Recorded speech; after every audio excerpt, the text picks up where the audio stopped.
মই পিছে বোকাখাটৰ ঘৰলৈ আহিলোঁ এটা বিশেষ কামৰ বাবে। তাকে আজি সেই কামটোৰ বাবে গৈ আছোঁ কাজিৰঙালৈ বুলি। মাজতে মোৰ লগৰজনীকো উঠাই ল'লোঁ গাড়ীত। এই হৈছে কৌশিকা, আপোনালোকে চাগে আগতেও দেখিছে।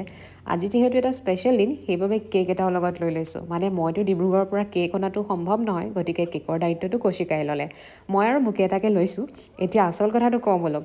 আমাৰ বেষ্ট ফ্ৰেণ্ডজনীৰ মানে আজি এটা বেচেলৰ পাৰ্টি কৰোঁ বুলি ভাবিলোঁ। বেষ্ট ফ্ৰেণ্ড বুলি যে কৈছোঁ, আচলতে আমি তিনিওজনী ইজনীৰ বাবে সিজনী বেষ্ট ফ্ৰেণ্ড।